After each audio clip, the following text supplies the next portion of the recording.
Hello, humans from the crazy world of 2020. I am the one, the only, Susan B. Anthony. Yes, that is right, the woman who changed the future for women everywhere in the United States of America. For those who may not know who I am, let us take a journey through time. It was a bright, sunny day when I came out of my mother's womb. I'm just joking. I won't go that far back. My mother and father were both hard workers. Growing up on Quaker beliefs, I believed everyone was equal under God. With my parents' inspiration, my siblings and I became activists for justice and the emancipation of slaves.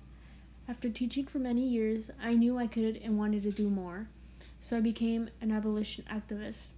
Unlike today, most people thought it was improper for women to give speeches in public, but of course I did them anyways.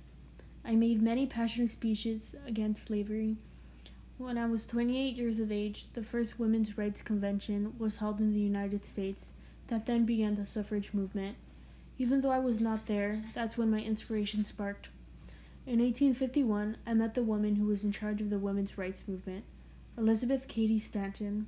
We became great friends and traveled far and near for 50 years to fight for women's rights and demanded we had the right to vote. I risked being arrested to share my voice. It was very hard back then. Many of you may know me by my many publishings between me and my dear friend, Susan Cady Stanton, but I would like to share part of the book, Jailed for Freedom, by Doris Stevens, in which she highlights my effort to vote in the 1872 election. Miss Anthony led this in agitation, urging all women to claim the right to vote under the 14th Amendment. In the national election of 1872, she voted in Rochester, New York, her home city, was arrested, tried, and convicted of the crime, voting without having a lawful right to vote. He then uses my own words from my trial when I say, "My natural rights, my civil rights, my political rights, my judicial rights are all alike ignored. Robbed of the fundamental privilege of citizenship, I am degraded from the status of a citizen to that of a subject. And not only myself individually, but all my sex are." As you can see, women having equal rights as men has been my life's work. Giving women the ability to vote, I knew would change history forever, and it has. I had no social life other than my work. I never married, never had a family, but I did wish to live another century and see the fruition of the work for women. In 1872, I proved my point by voting in the presidential election illegally. I was arrested and was fined $100, but guess who didn't pay a single dime? Many books like this one show how dedicated I was for my work. With my hard work, like many other women's work in my time, fought and won the following.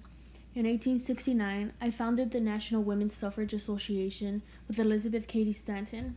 In 1872, I proved my point by voting in the presidential election illegally.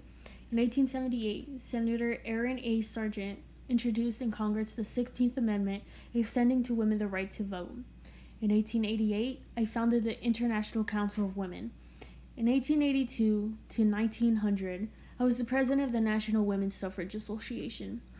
I spent the rest of my life fighting for women's right to vote. After the 16th Amendment was defeated in the Senate in 1887, I campaigned in California to secure the right to vote. In 1920, the 19th Amendment was granted and finally gave women their deserving right to vote. Fortunately, I passed 14 years before the amendment was passed, but I always knew it would be done. They so graciously nicknamed the amendment the Susan B. Anthony Amendment, and that just fills my heart with joy. But it was not all me. I finished explaining my life's work with a simple suggestion. Continue to fight for women. I implore anyone listening right now to fight for equality, to fight for what's right, and for women in particular, vote, because anything is possible. Trust me.